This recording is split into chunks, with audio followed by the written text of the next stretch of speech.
안녕하세요. 나미입니다. 여기에 와주셔서 정말 기뻐요. 채널 구독하시고 곧 시작될 이야기를 저와 함께 들어주세요. 저는 은별입니다. 한때 연예계에서 가장 보잘것없는 존재였죠. 제 이름 앞에는 항상 무명이라는 수식어가 따라붙었습니다. 팬이요. 진정한 팬은 단 한 명도 없었어요. 그저 체면 치레를 위해 50원짜리 가짜 팬 3만 명을 사서 겨우 명맥을 유지하는 정도였으니까요. 지금 생각해보면 참 처량하기도 하고 동시에 웃기기도 합니다. 당시에 저는 정말이지 아무것도 아니었죠. 하지만 제 매니저는 달랐습니다. 그는 저에게 맹목적인 믿음을 가지고 있었어요. 마치 제가 언젠가 갑자기 벼락스타가 될 것이라고 굳게 믿는 미신에 빠진 사람처럼 말이죠. 그의 그런 엉뚱한 믿음이 없었다면 아마 저는 진작에 연예계를 떠났을지도 모릅니다. 매니저는 저를 스타로 만들기 위해 정말 필사적이었습니다. 동분서주하며 온갖 인맥을 총동원했죠. 그리고 마침내 그는 저를 당시 최고의 인기를 누리던 한 요리 프로그램의 배경 출연자로 겨우 밀어넣는데 성공했습니다. 저는 그저 병풍처럼 서 있다가 사라지는 역할이었어요. 촬영 전 매니저는 저에게 아주 엄숙하게 당부했습니다. 은별아, 명심해. 너는 차가운 도시 미녀 컨셉이야. 말을 아껴. 최대한 적게 말하는 게 중요해. 저는 고개를 끄덕이며 그의 말을 진지하게 받아들였습니다. 당시에는 그게 제게 주어진 유일한 임무라고 생각했으니까요. 촬영 내내 저는 매니저의 지시를 충실히 따랐습니다. 정말이지 말 한마디도 허투루 하지 않았죠. 그런데 제 본능은 어쩔 수 없었나 봅니다. 촬영 중간에 딱 2마디를 했습니다. 밥 3스푼 더 주세요. 그리고 저기 남은 생선이랑 새우. 족발 아무도 안 먹는 것 같은데. 제가 싸가도 될까요? 감독님의 표정은 누가 봐도 불쾌함 그 자체였습니다. 그는 손을 휘저으며 저에게 당장 현장을 떠나라고 재촉했죠. 저는 명품 도시락 가방에 남은 음식들을 잔뜩 챙겨들고 신나게 촬영장을 나섰습니다. 제 매니저는 이미 얼굴을 들 수 없을 정도로 민망해하며 저를 모르는 척했습니다.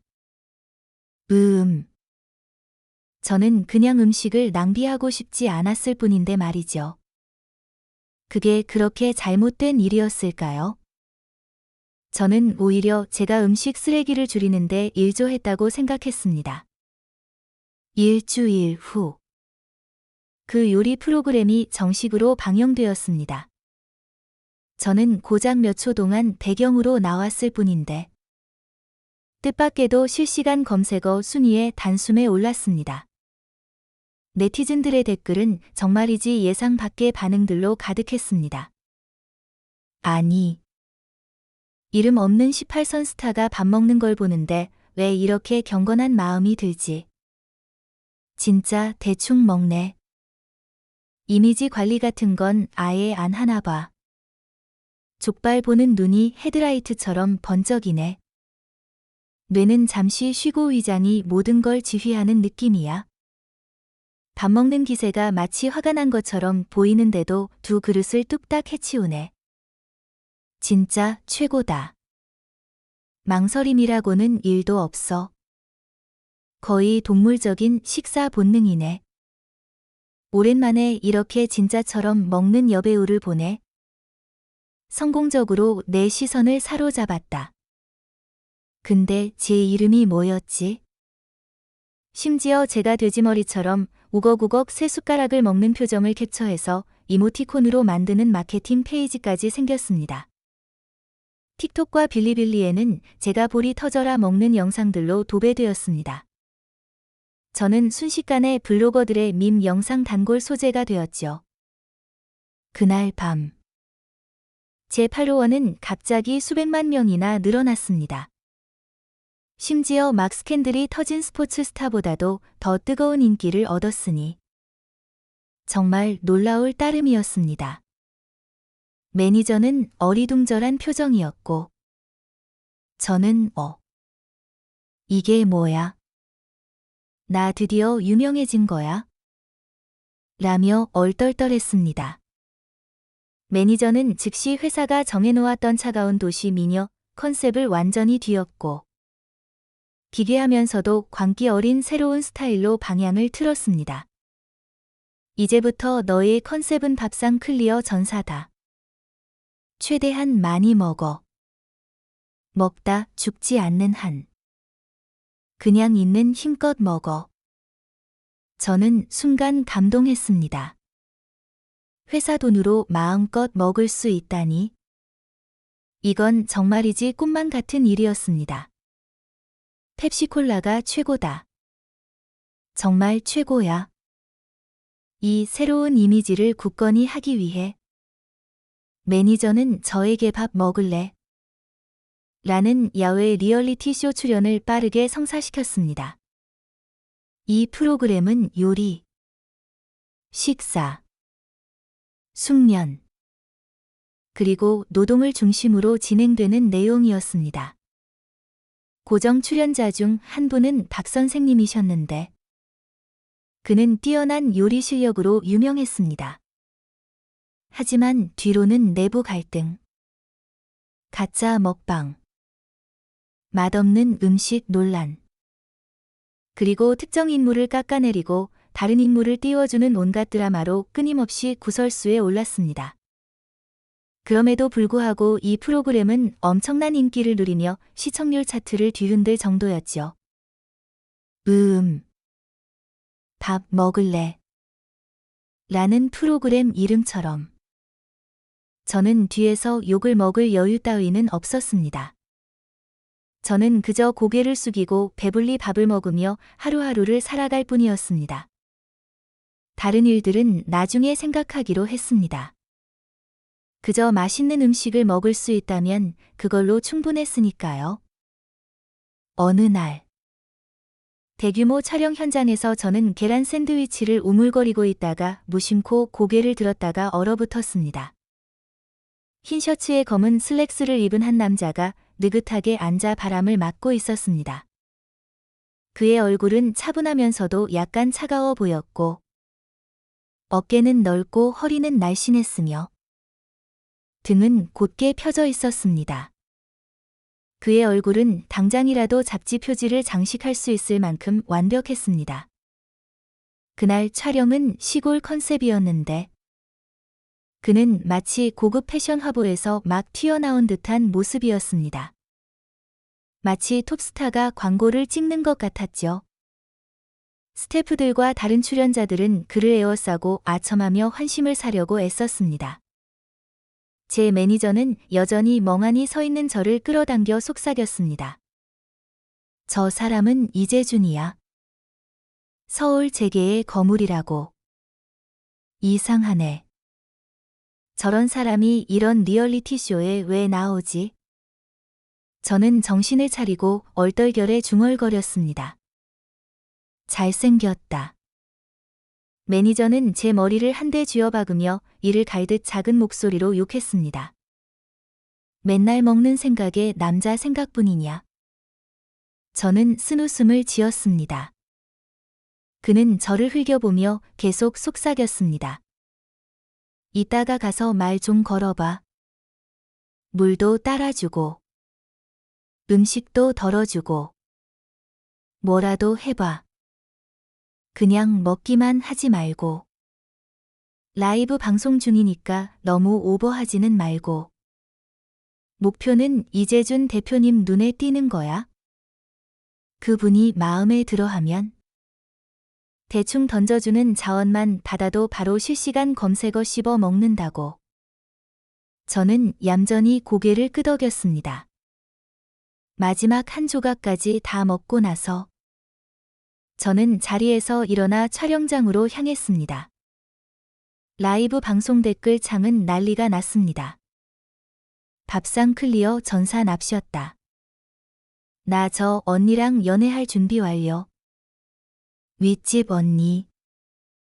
언니가 저 언니 먹여 살릴 돈은 있고 연애하자고 하는 거야? 은별이 진짜 히든 카드네.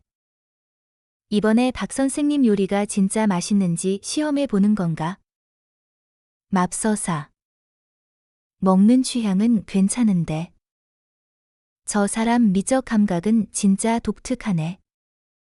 한순간이라도 방심하면 박 선생님 체면 다 구기겠다. 아하하하.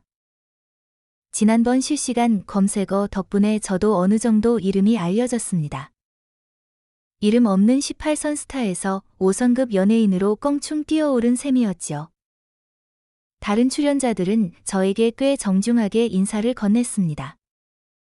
이재준 대표님만 빼고요. 그는 저를 한번 쓱 쳐다보더니 제가 누구인지 신경도 쓰지 않는다는 듯 차갑게 시선을 거두었습니다. 제가 배경 출연자 같은 존재라는 걸 전혀 신경 쓰지 않는 것 같았습니다. 저는 그래도 예의 바르게 고개를 숙여 인사한 다음 재빨리 주방 쪽으로 시선을 돌려 저녁 식사 재료들을 훑어봤습니다. 싱싱한 해산물 한가득.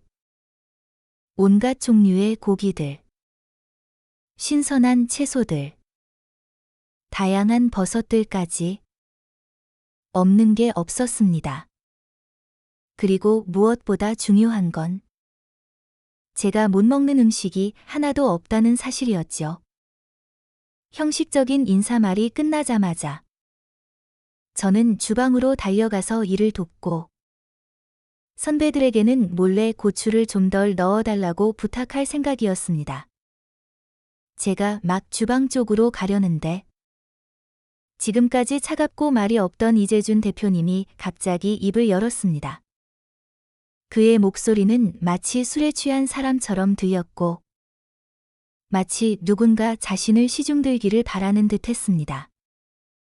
라이브 방송 댓글 창은 즉시 폭발했습니다. 미쳤나 봐. 보통 누가 저렇게 말해? 나 같으면 한판 붙었을 텐데. 이재준 대표님 앞에서는 그냥 가만히 있어야지. 목마른가 보네. 왜 욕하면 안 되는지 이유 좀 알려줘. 잘생겼는데 태도가 왜 저래? 다들 자기 집사라고 생각하나? 맙서사. 방금 TV 켰는데 저 사람이 기업인 회의에서 무대 한가운데에 있는 차들 사이에 앉아 연설하고 있네. 보통 재벌이 아니야. 죄송합니다. 맨 앞줄에 앉은 명단 보니까 바로 이해되네. 저 정도 거만함은 이유가 있는 거지. 근처에 앉아있던 연예인들은 그 말을 듣고 모두 얼어붙었습니다. 곧이어 모두들 서둘러 일어나 앞다투어 물을 따르러 갔습니다. 한창 뜨고 있던 남자 연예인이 재빨리 나서서 이재준 대표님에게 허리를 굽혀 아주 공손하게 차 한 잔을 건넸습니다. 이재준 대표님. 이 차 한번 드셔보세요. 괜찮을 겁니다. 하지만 그는 컵에 손도 대지 않고 그저 게으르게 눈꺼풀을 들어 올리더니 차가운 시선으로 사람들을 훑어보다가 제 얼굴에 시선을 고정했습니다. 이리 와. 모두가 일제히 고개를 돌려 저를 쳐다봤습니다. 저는 제 자신을 가리키며 어리둥절하게 물었습니다. 저요. 이재준 대표님은 고개를 끄덕이며 살짝 눈썹을 치켜떴습니다. 그의 눈빛에는 약간의 조급함이 엿보였습니다. 내가 아니면 누구겠어? 저는 어쩔 수 없이 조심스럽게 그의 옆에 앉았습니다. 서둘러 맹물을 한 잔 따라 그의 앞에 놓았습니다. 그런데 놓자마자 쨍 하는 소리와 함께 컵 속에 물이 튀어올랐고 몇 방울이 이재준 대표님의 손등에 그대로 튀었습니다. 촬영장 전체가 정적에 휩싸였습니다. 다른 출연자들과 스태프들은 제가 방금 라이브 방송 중에 미친 짓을 한 것처럼 저를 쳐다봤습니다. 라이브 방송 댓글 창은 폭주했습니다. 맙서사. 은별이 이재준 대표님 관심 끌려고 살 접촉 기술 쓰는 거야? 지난번에도 어떤 여배우가 이재준 대표님 유혹하려다가 바로 활동 금지당했잖아. 지금쯤 묘비에 풀이 3m는 자랐을걸. 겨우 호감 좀 쌓았는데 또 관심 끌려고 난리네. 진짜 분수를 모르네. 잠깐. 근데 다들 이재준 대표님 눈빛이 은별이를 아는 것 같다고 생각 안 해? 카메라 뒤에서 제 매니저는 미친 듯이 눈짓을 보내며 재촉했습니다. 죄송하다고 해. 빨리. 모두의 시선 속에서 이재준 대표님은 화를 내기는커녕 그저 차갑게 손을 닦더니 태연하게 컵을 들어 물을 마셨습니다. 컵을 든 손가락은 길고 가늘었으며 물을 마시는 자세조차 그림 같았습니다. 모두가 제가 더 이상 문제를 일으키지 않을 것이라고 안도하는 순간 제 배에서 꼬르륵 꼬르륵 하는 소리가 요란하게 울려 퍼졌습니다. 몸에 달린 마이크가 모든 소리를 생생하게 잡아내어 촬영장 전체에 거의 다 들릴 정도였습니다. 다른 출연자들의 얼굴은 순식간에 굳어졌고 모두들 점열이라도 당한 듯 입을 다물었습니다. 매니저는 구석에서 이미 눈을 희번덕거리며 기절한 척 죽은 척할 준비를 하고 있었습니다. 라이브 방송은 다시 난리가 났습니다. 이건 먹방이 아니라 이미지 파괴 아니냐. 아까 이 언니가 이재준 대표님 유혹하려 했다고 한 사람. 지금쯤 산으로 도망가고 있겠지? 잠깐. 근데 다들 이재준 대표님이 그때 살짝 웃은 것 같다고 생각 안 해? 진짜 웃었어. 저는 너무 창피해서 손으로 배를 가렸습니다. 계란 샌드위치를 방금 먹었는데 왜 또 배가 고프지? 다음번에는 사장님한테 계란 2개 더 넣어달라고 해야겠다. 모두가 어리둥절하게 서로를 쳐다보는 가운데 이재준 대표님이 갑자기 눈꺼풀을 들어 올리더니 나지막하지만 또렷한 목소리로 물었습니다. 언제 밥 먹어? 제가 물을 튀긴 일이나 배에서 소리가 난 일에 대해서는 전혀 언급하지 않았고 그의 목소리에는 비난의 기색도 없었습니다. 다른 출연자들은 마치 사고에서 살아남은 사람들처럼 서로를 쳐다봤습니다. 마침내 요리 프로그램 고정 출연자이자 요리광인 박 선생님이 서둘러 나서서 설명했습니다. 이재준 대표님. 오늘 촬영이 좀 늦어져서 다들 아직 할 일이 좀 남았습니다. 30분 정도 있으면 식사할 수 있을 겁니다. 고마워. 나한테 2가지 요리 좀 해줘. 고추는 많이 넣지 말고. 물론이죠. 모두들 다시 주방으로 돌아갔습니다. 요리할 사람은 요리하고 아첨할 사람은 계속 아첨했습니다. 아무도 감히 게으름을 피우지 못했습니다. 마치 이재준 대표님이 신성한 명령이라도 내린 듯이 말이죠. 프로그램 촬영은 계속되었습니다. 저는 이재준 대표님 옆에 앉아 다른 출연자들이 온갖 아첨하는 말들을 하는 것을 들으며 마음이 편치 않았습니다. 특히 한 여자 연예인은 계속해서 저에게 몸을 기울여 바싹 붙으려고 했습니다. 저는 더 이상 참을 수 없어서 주방으로 내려가서 냄새도 맡고 자빌이라도 도울 핑계를 댈 생각이었습니다. 제가 막 의자에서 일어나려는 순간 테이블 밑에서 손이 제 허벅지에 놓였습니다. 부드럽지만 단호하게 말이죠. 이재준 대표님은 저를 쳐다보지도 않았지만 그 행동은 제가 어디로도 가지 못하게 막는 것이 분명했습니다. 저는 제 쪽으로 향해 있는 카메라를 흘끗 보고 조심스럽게 고개를 숙여 그의 손을 살짝 찔렀습니다. 너무 오버하지 말라는 뜻이었죠. 그런데 그는 제 손을 꽉 잡더니 오히려 더 힘주어 잡았습니다. 너무나도 친밀한 느낌이었습니다. 저는 헛기침을 하며 얌전한 척 다른 손으로 그에게 물을 더 따랐습니다. 이재준 대표님, 물 좀 더 드세요. 이번에는 그의 얼굴에 더 이상 차가운 표정이 없었습니다. 그는 저를 흘끗 보더니 뜻밖에도 물었습니다. 너 이름이 뭐야? 저는 얼어붙었습니다. 시선은 재빨리 테이블을 한 바퀴 돌다가 제 옷깃에 달린 마이크에 멈췄습니다.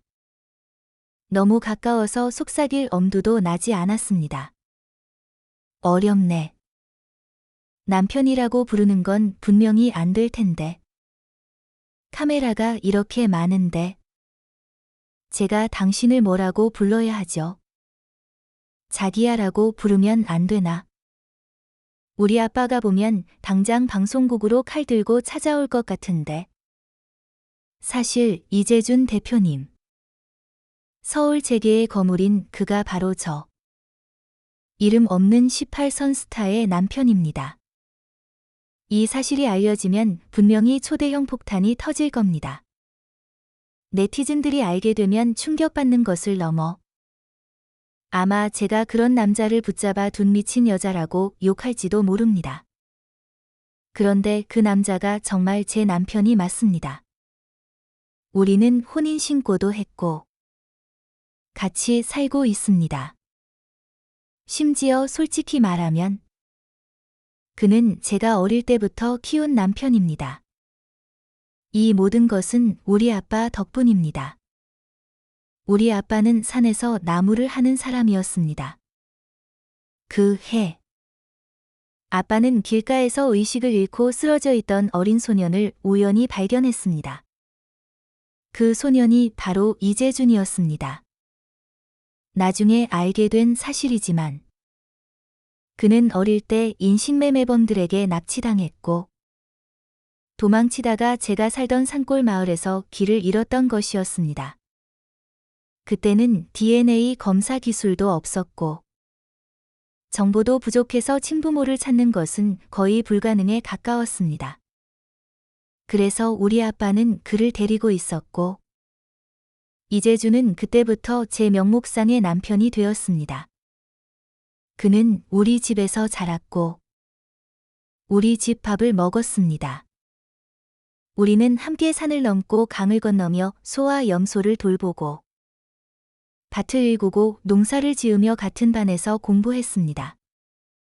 제가 문제를 일으키면 그가 죄를 뒤집었었고 그가 아프면 제가 옆을 지켰습니다. 제가 뭘 먹고 싶어 하면 그는 밥을 굶고 옷을 아껴서라도 기어이 사다 주었습니다. 그의 재앙을 부르는 얼굴은 날이 갈수록 더 선명해졌고 8살 아이부터 80살 노인까지 온 마을 사람들이 감탄할 정도였습니다. 제가 18살이 되던 여름. 예전에 이재준을 납치했던 인신매매범들이 마침내 붙잡혔습니다. 이재준의 친부모는 재빨리 우리 마을로 찾아왔습니다. 그들은 아우디 차에서 내렸습니다. 저는 그게 무슨 차인지 몰랐습니다. 짝퉁인 줄 알았죠. 우리 고향에서는 벤츠만 알았지. 아우디는 벤츠보다 못하다고 생각했으니까요. 아무튼 그날의 상봉식은 꽤 성대하게 치러졌습니다. 마을 어르신들은 저에게 수군거렸습니다. 이 작은 아이. 정말 복이 많네. 어떻게 저런 부잣집 아들을 주었을까? 우리 부모님은 태연한 표정으로 이재준을 수년간 키운 이야기를 들려주고 상징적으로 약간의 식비를 받았습니다. 그리고 아빠는 도끼를 들고 돼지우리로 가서 돼지 한 마리를 잡았습니다. 돼지는 꿀꿀 소리를 내더니 이내 조용해졌습니다. 이재준의 친부모는 얼굴이 새파랗게 질릴 정도로 놀랐습니다. 헤어질 때 이재준은 저를 오랫동안 껴안았습니다. 그의 턱은 제 어깨에 닿았고 따뜻한 숨결이 제 귀에 닿았습니다. 그는 어디로도 가고 싶지 않다고 말했습니다. 저는 고개를 끄덕이며 아무 말도 할 수 없었습니다. 며칠 후, 그가 정말 돌아왔습니다. 그는 저에게 어디로도 가지 않을 것이라고 말했습니다. 저는 얼굴을 감싸고 울음을 터뜨릴 뻔했지만 매니저가 당황한 표정으로 저를 막았습니다. 그는 저를 연예계로 데려가서 돈을 벌게 해줄 생각이라고 말했습니다. 저는 정말 돈을 많이 벌었습니다. 하지만 다음번에는 울고 싶을 때 실컷 울게 해줬으면 좋겠습니다. 그때 매니저는 저에게 5,000원을 주며 오디션 프로그램에 가서 오늘 시험해보라고 했습니다. 5,000원이면 한 달 내내 족발을 먹을 수 있는 돈이었기에 저는 망설임 없이 고개를 끄덕이고 갔습니다. 물론 노래 실력도, 춤 실력도 전혀 없었던 저는 일찌감치 탈락했습니다. 네티즌들은 제가 춤추는 모습이 마치 할머니가 콩 따는 것 같다고 평가했지만 매니저는 포기하지 않았습니다. 그는 저를 이리저리 끌고 다니며 전문 연기자 육성 자료 PDF 파일을 잔뜩 보내주었습니다. 저는 좀비 역할도 해봤고 불륜녀 역할도 해봤으며 심지어 슈퍼히어로 옷을 입고 아빠의 은혜 같은 만화도 찍어봤습니다. 하지만 연예계에서 제 이름을 기억하는 사람은 아무도 없었습니다. 그러던 어느 날, 매니저가 저를 사교 파티에 데려갔습니다. 바로 그 파티에서 저는 이재준을 다시 만났습니다. 그때 저는 그를 거의 알아보지 못할 뻔했습니다. 예전에 소를 키우던 작은 소녀는 이제 깔끔한 정장을 입고 고귀한 분위기를 풍기는 남자가 되어 있었고 방 안의 모든 사람들이 그를 에워싸고 아첨하고 있었습니다. 어제까지만 해도 저에게 쓸모없는 인간이라고 눈을 희번덕거리던 저희 회사 사장님은 그날 이재준 대표님에게 허리를 굽혀 억지로 웃으며 술을 권하고 있었습니다. 옆에 앉아있던 삼류 연예인이 제 귀에 대고 속삭였습니다. 저분은 이재준 대표님이야. 막 귀국하셨대. 너 같은 애는 저분 신발끈도 못 묶어줄걸. 저는 고개를 숙이고 아무 말도 하지 못했습니다. 그저 이재준 대표님의 시선이 저에게 고정되어 있다는 것을 느낄 뿐이었습니다. 그 시선은 너무나 뜨거워서 저를 태워버릴 것 같았습니다. 그 후 저는 화장실에 갔습니다.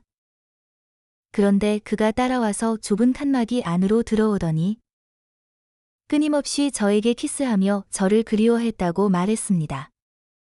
그때 저는 그를 한 대 때리고 싶었지만 손발에 힘이 풀려 제대로 서 있을 수도 없었습니다. 예전에 물을 길어오고 나무를 하던 그 소년과는 전혀 다른 모습이었습니다. 그 후 이재준은 망설임 없이 저를 끌고 가서 혼인신고를 했습니다. 그가 저에게 내가 뭘 먹고 싶든 내가 사줄게라고 말했기 때문입니다. 저는 그의 달콤한 말에 홀려 얼떨결에 남의 아내가 되어버렸습니다. 쿠팡에서 물건을 주문하던 단골 고객에서 순식간에 식당의 VIP 고객으로 승격했습니다. 어떤 식당에 가든 음식 평론가처럼 대접받았고 물질적으로나 정신적으로나 그가 모든 것을 충분히 채워주었습니다. 얼마 전까지는 제가 너무 가난해서 스케줄이 없었기 때문에 우리 부부는 집에서 며칠 내내 부끄러움도 모른 채 애정 행각을 벌였습니다. 그 결과 제가 갑자기 실시간 검색어에 올라 인지도가 급상승했습니다. 어젯밤 제가 리얼리티 쇼에 출연해야 한다고 말하자 그의 얼굴은 마치 누가 돼지를 훔쳐간 것처럼 어두워졌습니다. 저는 그가 소독용 알코올을 묻힌 벨트를 들고 저를 때리면서 소독까지 할까 봐 걱정했습니다. 그런데 다음날 그가 직접 저를 촬영장까지 데려다 주었습니다. 저는 그가 제 경력을 지지하는 법을 배웠다고 생각했습니다. 그런데 그는 촬영장에 나타났을 뿐만 아니라 사람들 앞에서 저에게 남편이라고 부르라고 강요했습니다. 저는 정말 어떻게 해야 할지 몰랐습니다. 카메라 앞에서 실수로 자기야라고 불렀다가는 분명히 제가 어릴 때 돼지우리로 떨어졌던 과거가 폭로될 겁니다. 곰곰이 생각하다가 저는 강아지처럼 애교를 부리며 그의 옆으로 살금살금 다가가 조심스럽게 그의 손을 잡고 공손하게 말했습니다. 이재준 대표님. 오늘 밤 제가 배불리 먹여드리겠습니다. 듣기에는 아첨하며 아양을 떠는 것 같았지만 사실 이재준 대표님의 목젖은 살짝 움직였고 그의 눈빛은 갑자기 빛났습니다. 그는 만족스러운 듯 고개를 끄덕였습니다. 그의 눈빛은 분명히 나쁜 짓을 꾸미고 있는 것 같았습니다. 얼마 지나지 않아 저녁 식사가 푸짐하게 차려졌습니다. 라이브 방송 댓글 창은 시끌벅적했습니다. 진짜 맛있겠다. 나 벌써 침 흘리는 중. 박 선생님 요리 실력 진짜 최고다. 나도 이 프로그램에 신청하고 싶어. 다들 봐. 박 선생님이 은별이를 밀어내고 한가운데 자리에 앉았어. 진짜 대단하다. 요리도 안 하고 하루 종일 얼굴 찌푸리고 다니더니 한가운데 앉네. 이재준 대표님 빼고는 아무도 자격 없지. 댓글들은 그렇게 시끄럽게 싸웠습니다. 저는 자리를 뺏긴 것 따위는 신경 쓰지 않고 여전히 음식에 시선을 고정하고 있었습니다. 마치 눈으로만으로도 상 전체를 삼킬 수 있을 것처럼 말이죠. 박 선생님은 헛기침을 하며 위험 있는 분위기를 조성하려고 애썼습니다. 그럼 모든 분들을 우리 프로그램에 환영합니다. 그는 뜨고 있는 여자 연예인 수아를 보며 다정한 미소를 지었습니다. 수아 씨. 환영합니다. 수아는 공손하게 잔을 들고 말했습니다. 박 선생님. 감사합니다. 오늘 제가 선생님이 만드신 음식들을 다 먹겠습니다. 잘했어. 잘했어. 박 선생님은 또 다른 남자 연예인을 보며 친근하게 말했습니다. 주원 씨. 조금만 먹어. 내일 또 일해야지. 남자 연예인은 억지로 웃으며 답했습니다. 박 선생님. 박 선생님은 다시 저를 보았습니다. 그의 눈빛은 1초 동안 멈칫했습니다. 분명히 제가 누구인지 기억해내려고 애쓰는 것 같았습니다. 요즘 뜨고 있는 그 여자. 이름이 뭐였지? 환영합니다. 그분. 그는 대충 얼버무렸습니다. 제 입꼬리는 살짝 경련했고 저는 억지로 바보 같은 웃음을 지었습니다. 선배님. 감사합니다. 그리고는 즉시 고개를 숙여 식탁을 바라봤습니다. 눈은 세상을 다 먹어버릴 것처럼 반짝였습니다. 정말이지 너무 배가 고파서 어지러울 지경이었습니다. 이재준 대표님의 마지막 형식적인 말이 끝나자마자 저는 한순간도 기다리지 않고 즉시 달려들어 먹기 시작했습니다. 박 선생님은 그때서야 이재준 대표님을 보며 완전히 다른 태도로 공손하게 말했습니다. 이재준 대표님. 오신 것이 정말 영광입니다. 제가 맵지 않고 영양가 있는 요리 몇 가지를 만들었습니다. 맛 좀 보세요. 다른 출연자들도 앞다투어 아첨하며 한마디도 빼놓지 않고 칭찬했습니다. 이재준 대표님은 몇 마디 듣더니 태연하게 되물었습니다. 그럼 이제 밥 먹어. 박 선생님은 목이 메어 말을 잇지 못했고 아첨하던 말들은 목구멍에 걸려 있었습니다. 그는 서둘러 손을 휘저으며 말했습니다. 먹어. 먹어. 다들 편하게 드세요. 식탁의 모든 사람들이 해방된 듯 일제히 젓가락을 들었습니다. 이재준 대표님이 이제 밥 먹어. 라고 말하자마자 저는 즉시 일어나 밥 한 그릇을 퍼 담았습니다. 뜨고 있는 여자 연예인 수아는 저를 흘끗 보더니 비웃는 듯한 눈빛을 보냈습니다. 마치 제가 시골뜨기라서 이런 진수성찬을 처음 보는 것처럼 말이죠. 그녀는 이재준 대표님이 자신에게는 눈길도 주지 않고 저를 옆에 앉혀둔 것이 더욱 불쾌했던 모양입니다. 수아는 저를 보며 일부러 놀란 표정을 지었습니다. 은별 씨. 정말 먹는 거예요? 저는 그냥 팬들한테 보여주려고 연기하는 줄 알았어요. 저는 밥그릇을 들고 진지하게 대답했습니다. 연기하는 거 아니에요. 저 진짜 먹어요. 어릴 때 집이 가난해서 맛있는 음식이 있으면 항상 이재준에게 양보했어요. 물론 결국에는 그가 다시 제 입에 넣어주긴 했지만 그래도 아쉬웠죠. 커서 돈 좀 벌게 되니까 맛있는 건 다 제 입에 넣는 거예요. 수아는 미소 지으며 자신의 작은 다이어트 밥그릇을 흔들었습니다. 저희는 배우라서 촬영할 때는 많이 못 먹어요. 화면에 안 예쁘게 나올까 봐 걱정돼서요. 정말 힘들어요. 이 불쌍한 연기는 댓글 창을 폭발시켰습니다. 여배우들 진짜 힘들게 사네. 아무것도 못 먹고. 불쌍해. 흐흐. 수아 언니 너무 안타깝다. 근데 수아 언니가 나온 드라마는 하나도 기억이 안 나네. 언니. 전설 20이라는 드라마에 나왔잖아. 두 방송사에서 동시에 방영돼서 플랫폼 재무 보고서에도 나왔고 상업적 가치도 톱이었어. 그 드라마 방영 끝났어. 왜 이제야 이름 들었지? 수아의 말에 저는 약간 어리둥절했습니다. 방금 박 선생님 요리 오래전부터 먹고 싶었다고 하지 않았어요.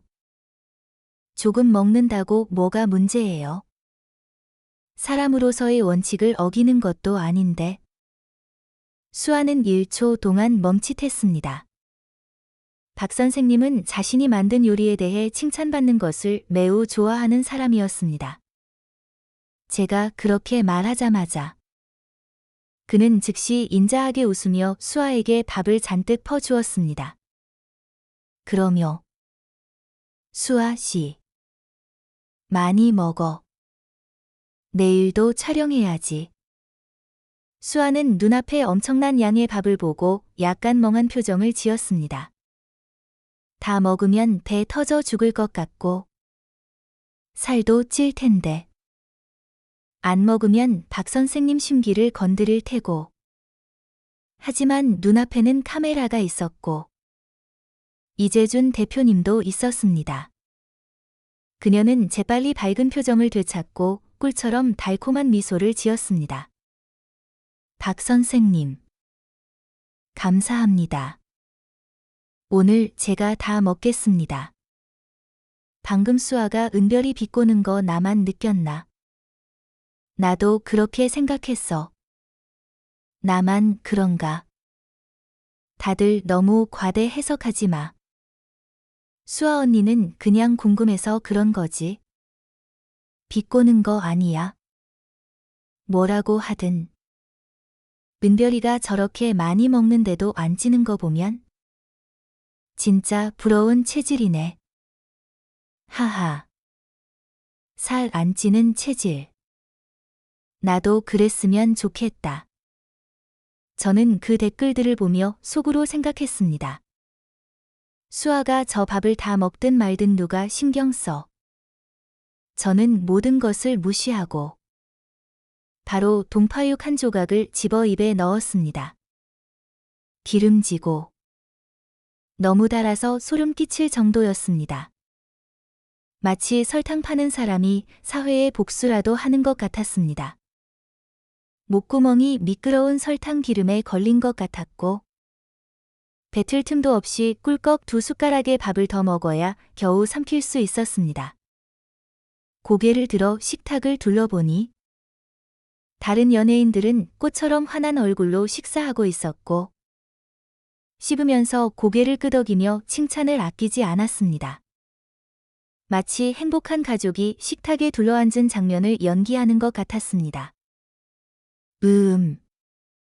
역시 배우는 다르네. 정극 연기보다 훨씬 자연스럽게 연기하네. 그때 이재준 대표님이 저를 흘끗 보더니 미간을 찌푸렸습니다. 고기 한 조각을 먹는데 마치 바위를 삼킨 것 같은 표정이었습니다. 그는 젓가락을 내려놓고 더 이상 동파육을 먹지 않고 계속해서 물만 마셨습니다. 수아는 여전히 그를 유심히 관찰하며 재빨리 몸을 기울여 물었습니다. 이재준 대표님. 왜 그러세요? 체했어요. 그는 예의 바르게 고개를 끄덕이며 태연하게 답했습니다. 너무 달아. 수아 누나 하고 소리를 내더니 저를 보며 일부러 궁금한 듯 물었습니다. 은별 씨는 안 달아요. 은별 씨는 한 입에 꿀꺽 삼키던데. 이재준 대표님이 달다고 한 직후 저는 한창 씹고 있는 중이었습니다. 식탁 분위기는 갑자기 얼어붙었고 박 선생님의 눈빛은 침묵 속에서 소리치는 것 같았습니다. 내가 감히 불평하면 끝장이야. 박 선생님의 날카로운 시선이 즉시 저에게 향했습니다. 마치 그가 경고하는 것 같았습니다. 내가 감히 불평하면 이 바닥에서 살아남을 생각도 하지 마. 하지만 제가 칭찬하면 간접적으로 이재준 대표님의 말에 반대하는 것이 아닌가? 제 남편이 방금 달다고 하지 않았나? 정말 난감했습니다. 제가 남편을 두려워하는 것은 아니지만 사람들 앞에서 그에게 반항하고 싶지도 않았습니다. 그래서 저는 침착하게 밥 한 숟가락을 더 집어 천천히 씹은 다음 수아를 보며 고개를 기울여 되물었습니다. 그럼 수아 씨는 어때요? 수아는 멈칫했습니다. 제가 공을 자신에게 다시 던질 줄은 몰랐던 모양입니다. 저는 순진한 표정으로 고개를 끄덕였습니다. 진짜예요. 수아 씨는 한 조각도 안 먹은 것 같은데. 어떻게 달다고 알아요? 정확하게 한 방 먹였습니다. 수아는 목이 메어 말을 잇지 못했고 반응할 틈도 없이 박 선생님이 반격했습니다. 환하게 웃으며 기름진 고기 몇 조각을 더 집어 그녀의 밥그릇에 넣어 주었습니다. 맞아. 수아 씨 왜 안 먹어?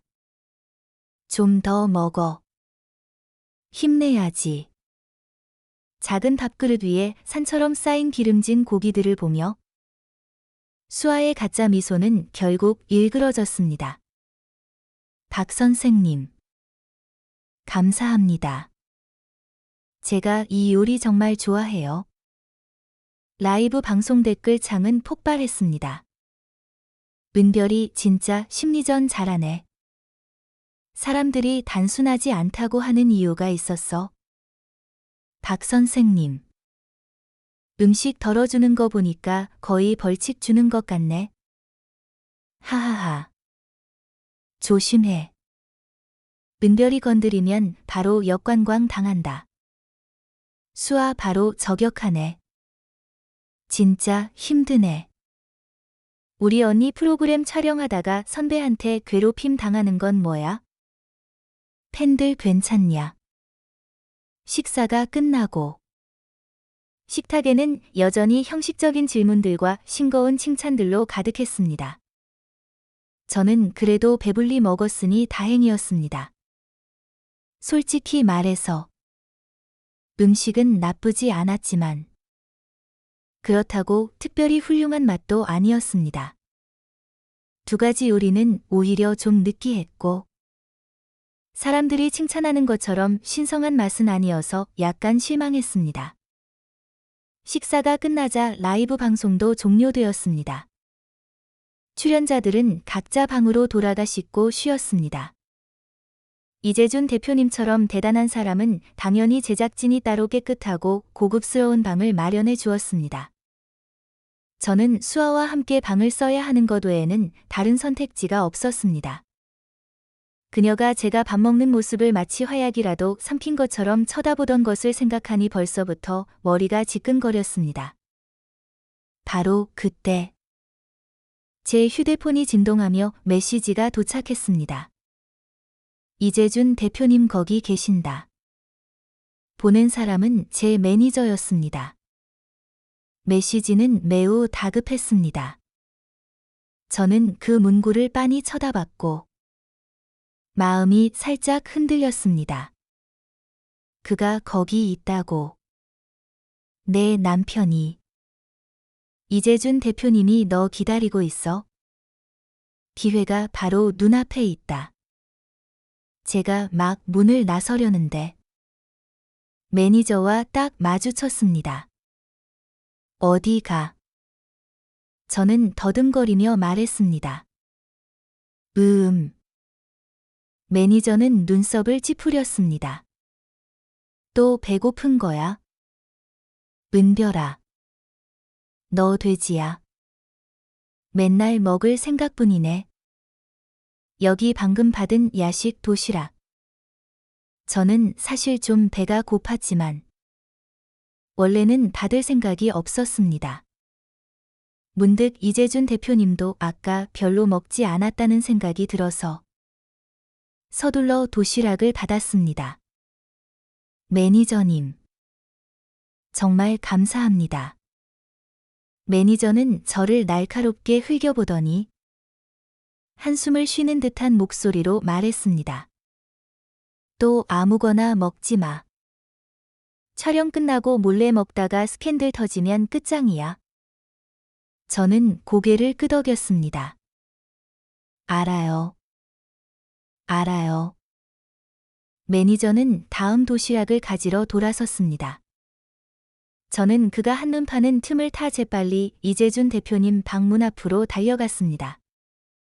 조심스럽게 노크하려는데 문이 벌컥 열렸습니다. 저는 반응할 틈도 없이 안으로 끌려 들어갔습니다. 벽에 밀쳐져 키스를 당하자 머리가 어지러웠습니다. 바로 그 순간 노크 소리가 들렸습니다. 수아의 나긋나긋한 목소리가 밖에서 들려왔습니다. 이재준 대표님. 밤늦게 산에 모기가 너무 많아요. 혹시 모기 퇴치제 가져오셨어요? 이재준 대표님은 너무 바빠서 대답할 여유도 없었습니다. 수아는 계속해서 노크했습니다. 이재준 대표님. 주무세요. 불이 아직 켜져 있던데요. 이재준 대표님. 드릴 말씀이 좀 있는데 괜찮으세요? 마침내 이재준 대표님이 대답했습니다. 그의 목소리는 얼음장처럼 차가웠습니다. 안 돼. 바빠. 말로 수아의 뺨을 세게 때린 격이었습니다. 수아는 멈칫했고 목소리는 울먹이는 듯 살짝 떨렸습니다. 오해하지 마세요.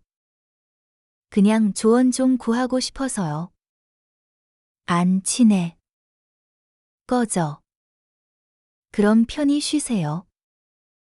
마음속으로는 좀 억울했지만 그녀는 감히 이재준 대표님을 더 이상 화나게 할 수 없어서 몸을 돌려 떠났습니다. 이때 저는 더 이상 참을 수 없어서 흐읍 하고 작은 소리를 냈고 울면서 서둘러 입을 막았습니다. 이재준 대표님은 가까이 다가와 놀리듯이 속삭였습니다. 여보. 조용히 해. 사람들이 들어오는 거 원치 않잖아. 당신 조용히 해. 나 너무 화나서 울고 싶어 죽겠어.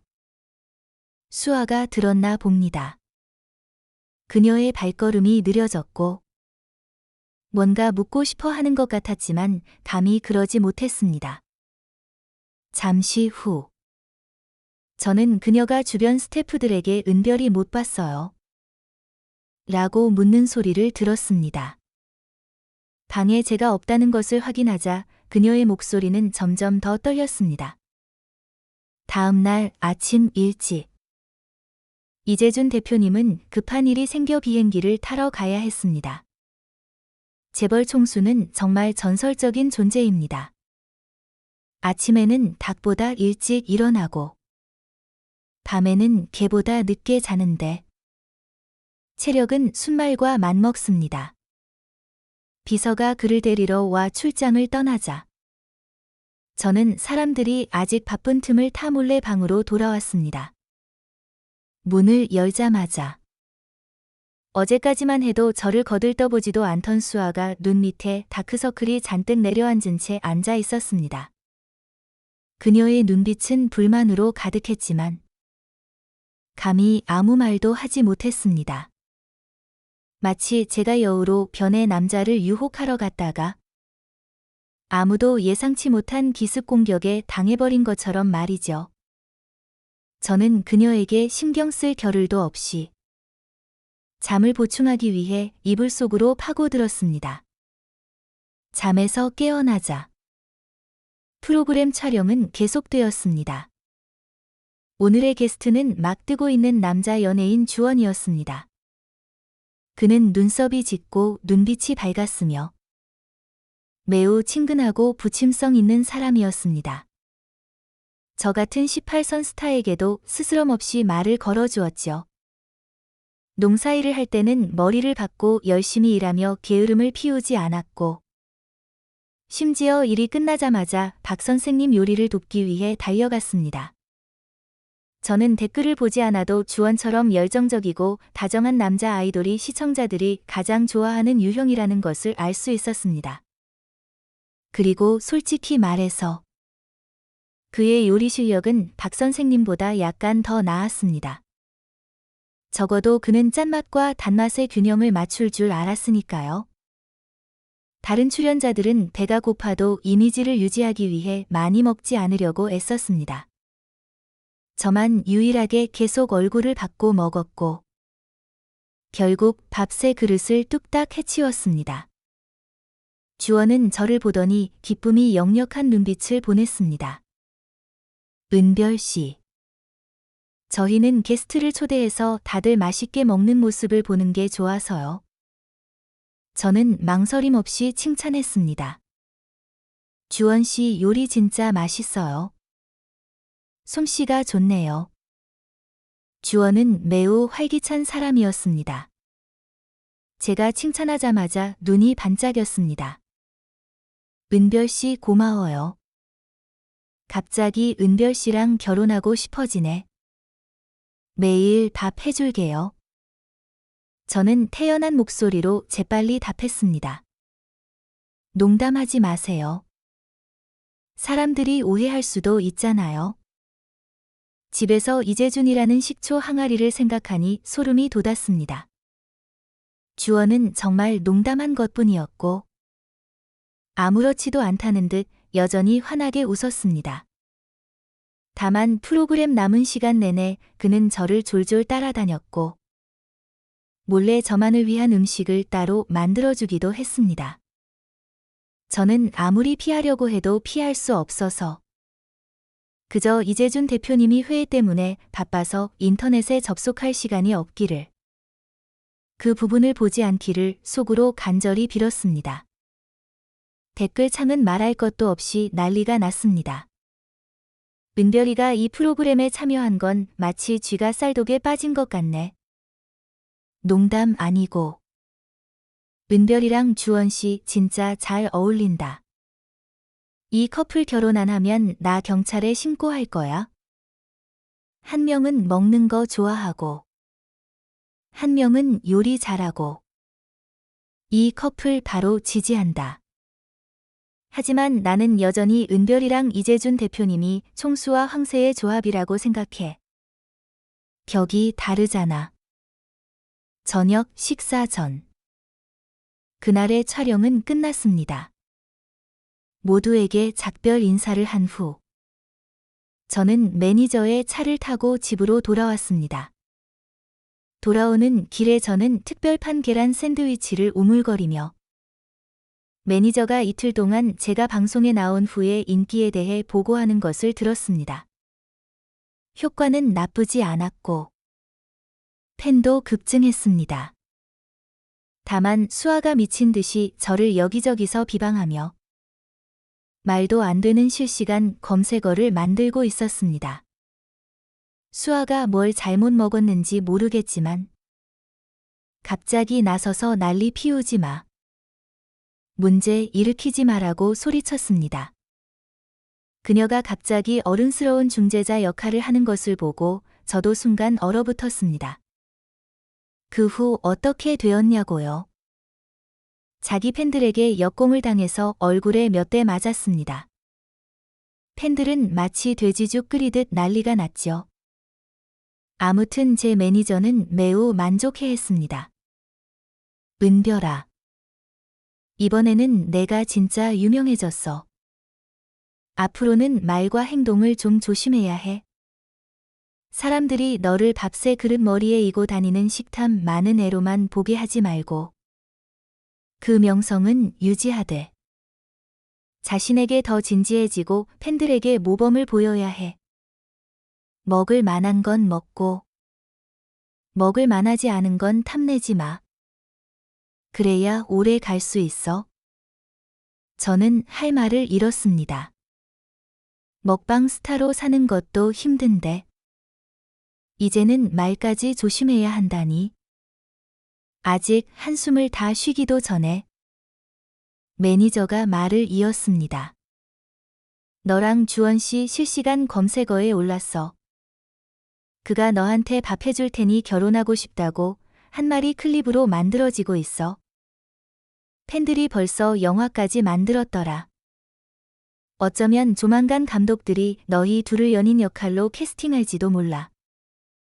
저는 한참 동안 침묵하다가 입을 열었습니다. 아마 저는 못할 거예요. 만약 연기하다가 욕이라도 먹으면 어떡해요? 매니저는 고개를 끄덕였습니다. 그것도 맞네. 솔직히 주원 씨가 우리 이재준 대표님한테 어떻게 비비겠어? 팬들이 너랑 이재준 대표님이 총수와 작은 부인 같다고 하던데. 팬픽이 벌써 수십 페이지야. 이상하게도 삭제도 안 되네. 이재준 대표님 말이야. 역시 이재준 대표님답게 영향력이 엄청나네. 내 인기는 보통 연예인들과는 확실히 다르네. 근데 너랑 이재준 대표님 이름이 또 실시간 검색어에 올랐어. 매니저는 말하면서 휴대폰을 가리켰습니다. 휴대폰 화면에는 빨간색 제목이 선명하게 떠 있었습니다. 이재준 은별. 저쪽에서 이재준 대표님은 의자에서 정말로 떨어졌습니다. 앞좌석에서 그는 미끄러져 내려와 차 바닥에 기이한 자세로 널브러져 있었습니다. 마치 하늘에서 뭔가 떨어진 것처럼 말이죠. 그는 놀란 듯 저를 빤히 쳐다봤습니다. 저는 뭔가 이상하다는 것을 느끼고 그의 휴대폰을 흘끗 봤습니다. 이재준 출장 중.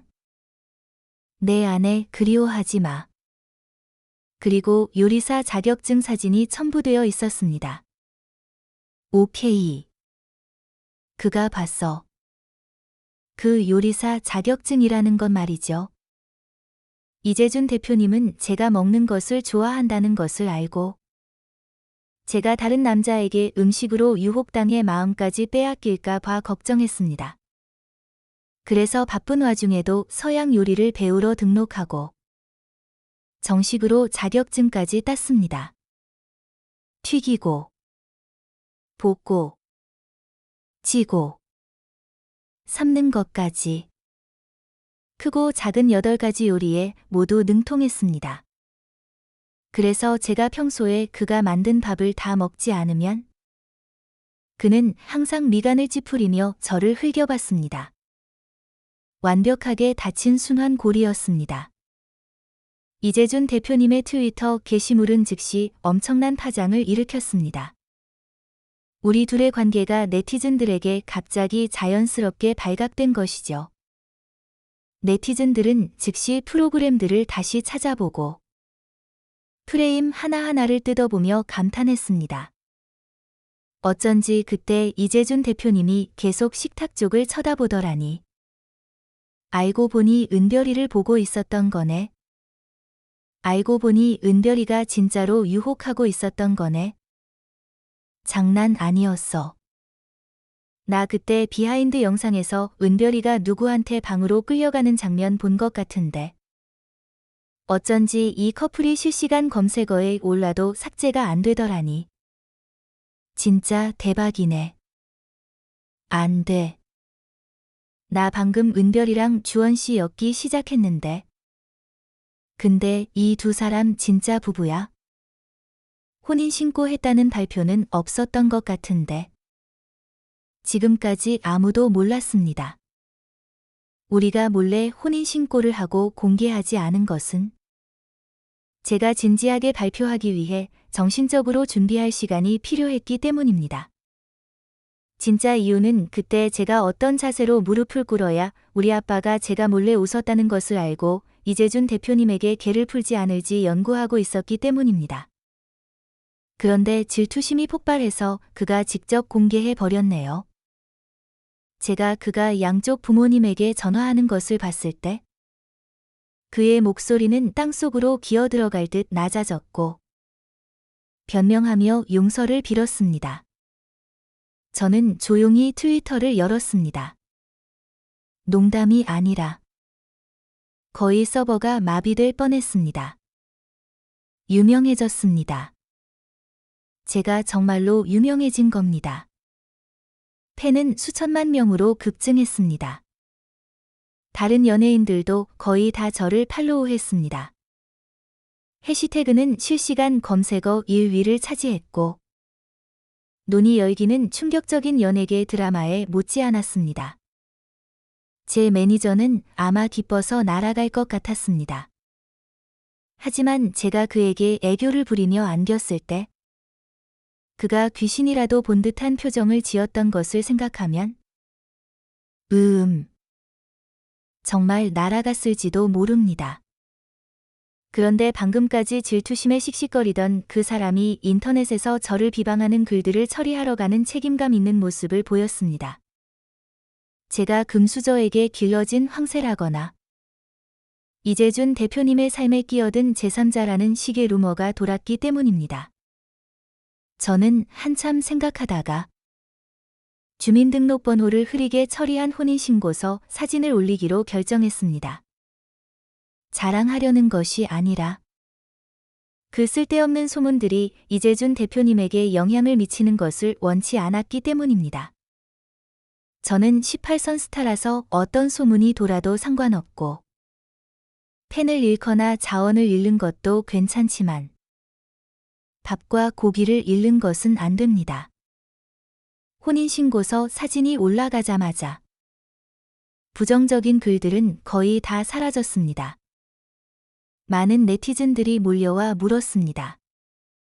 어떻게 저런 총수를 꼬실 수 있어요? 언니.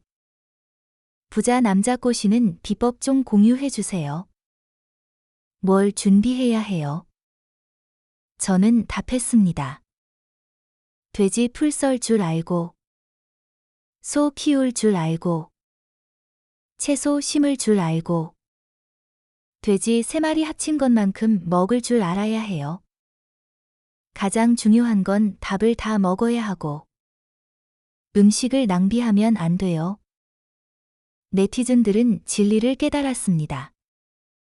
알고 보니 총수를 얻으려면 고상한 척할 필요 없고, 그냥 좀 멍청하면 되는 거였네. 저는 조용히 손을 들어 나지막이 말했습니다. 제가 임신했거든요. 맞습니다. 제가 임신했습니다. 뭘 먹기만 하면 토덧이 올라왔습니다. 알고 보니 박 선생님의 동파육이 너무 달았던 것이 아니라 제가 참았던 것이었습니다. 하마터면 그분의 말년 명성을 망칠 뻔했으니 정말 죄송합니다. 맞아요. 오늘 밤 인터넷에 꼭 800자짜리 공개 감사 글을 제대로 써야겠습니다. 아무튼 제가 임신했다는 소식에 이재준 대표님은 기쁨을 감추지 못했습니다. 그는 즉시 회사 일을 모두 제쳐두고 하루 종일 임산부 돌보는 법을 배우며 매일 직접 저에게 밥을 해주었습니다. 이재준 대표님의 부모님도 제가 임신했다는 소식에 너무 기뻐서 미쳐 날뛰셨습니다. 그의 비서를 혼쭐 내주셨는데 비서는 우리 아빠가 정말 칼 들고 서울로 올까 봐 겁먹을 정도였습니다. 인정해야 할 것은 우리 아빠가 그때 돼지를 잡던 모습이 정말 강력한 위협이 되었다는 것입니다. 아무튼 집안 분위기는 이제 매우 따뜻하고 화목합니다. 제가 연예계에서 여전히 뜨거운 인기를 누리고 있음에도 불구하고 수많은 드라마, 리얼리티쇼, 광고 제의가 쏟아져 들어왔습니다. 요리 프로그램 제의만 해도 하늘의 별만큼 많았습니다.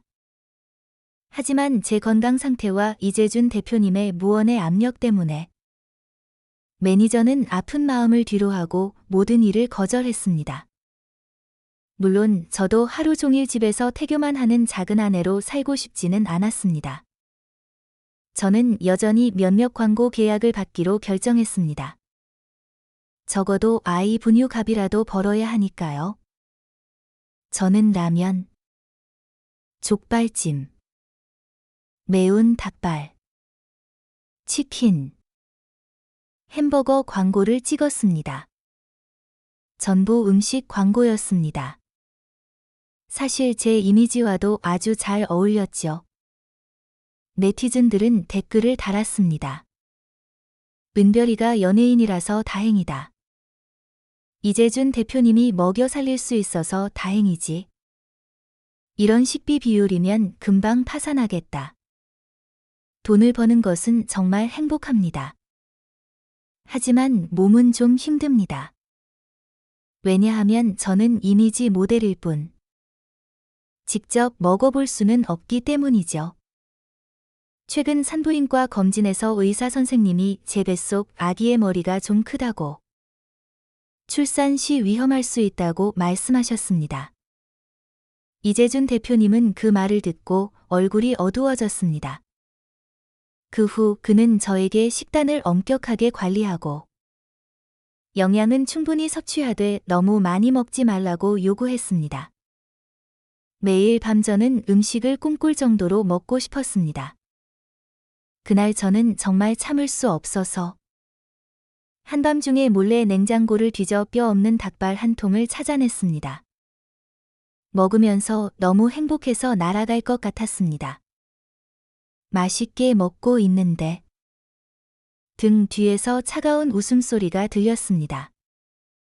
저는 소스라치게 놀라 뒤를 돌아보니 이재준 대표님이 벽에 기대어 서 있었고 그의 얼굴은 냄비 바닥처럼 새까맣게 변해 있었습니다.